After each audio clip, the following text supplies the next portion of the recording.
我们今天呢，就来讲一下羽毛球的收拍动作跟击球动作之间的关系。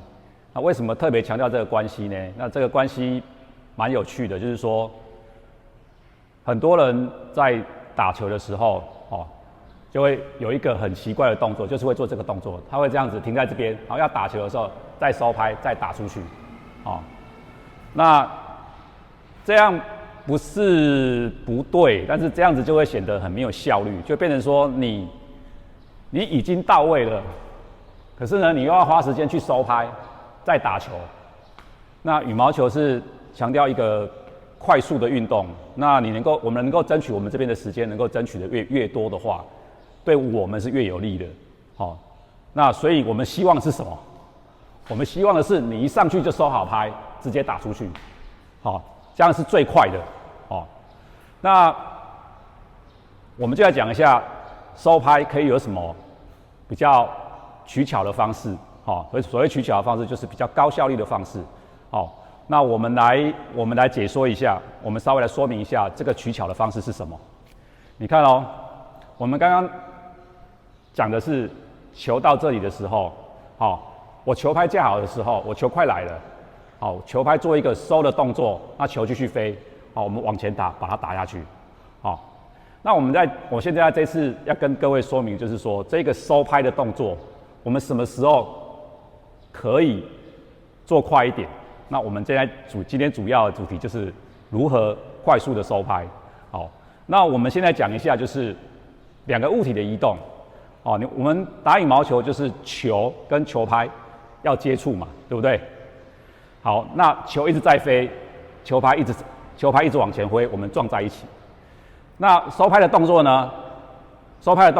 其实蛮有趣的哈。球拍跟我们的人是连在一起的，可是如果我人都没有动，我把拍子收起来，再往前打，那我们先把焦点来到球拍跟人的关系。收拍是什么动作？收拍是把球拍往你身体收，再往前挥，对不对？就这么简单手伸出去一点，球拍往内收，球拍往前挥。那各位有没有注意到这个东西呢？收拍往前挥这件事情呢，收拍是什么？球拍往你的身体靠近，对不对？你往前挥是什么？球拍离开你的身体。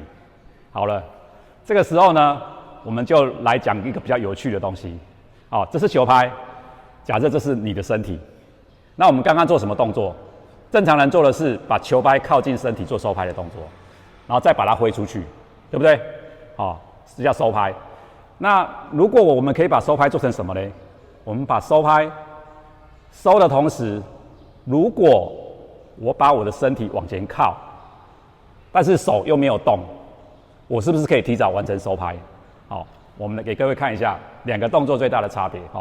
第一个是我到位之后呢，我收拍再打球，这是一种动作。那这个就是比较没有效率的。那我们希望比较有效率的是什么呢？因为我们在跑动的时候，事实上我们在脚跟着地一个自动刹车的时候，我们身体是会有点往前冲的。那这个冲的力量呢，我们就不要浪费它。你冲完之后，然后你要整个刹住，再收拍，再打球，这样子显得这个力量呢非常没有效率。那比较有效率的方式是什么呢？来给各位看一下你看我到这边拍子已经到了，那我要做一个稍微收拍的同时呢，你会看到我的身体，因为我本来就要自动，我本来就要自动。所谓自动，就是把我的力量刹住之后才能完全打球。为什么要自动？如果我不自动，就会变成这样，整个丢出去。你应该看到我都已经在荧幕外面了就看到我丢出去了。那自动是什么？我在这边就是已经把力量收回来了但是还有点冲力，所以呢，我们就借助这个冲力。我把拍子架好之后呢，我甚至可以不用收拍，我也做出收拍的动作。那会是像是什么呢？像是这样，来看，我继续往前冲，有没有看到？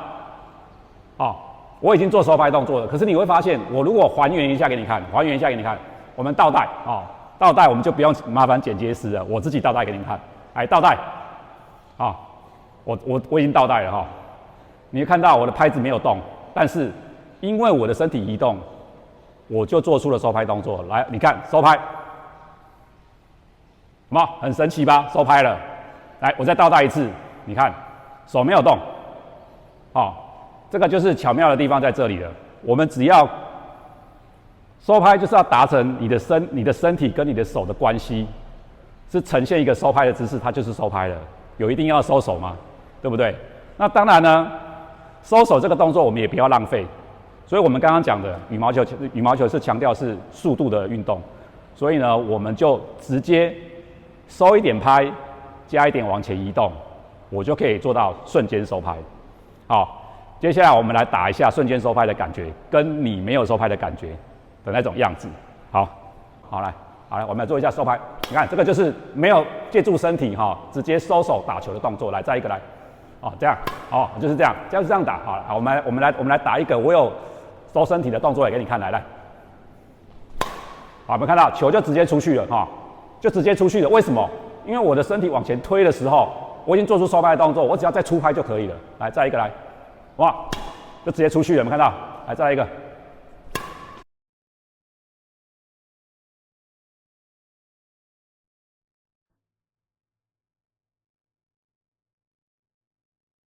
好，就看到我身体往前推，直接出去，差别就在这里。所以呢，你就可以让收拍呢显得很有效率。这个尤其是你在快速的来回中呢，如果说你根本来不及收拍的时候，你只要把身体往前推，就可以让球出去了。而且，这通常在快速战中呢，会非常有效的是，你可以突然推出去的时候做出变线的动作。那问题是你就是要先熟悉，有办法利用身体的前推，去做收拍的动作。好 ，OK， 谢谢各位。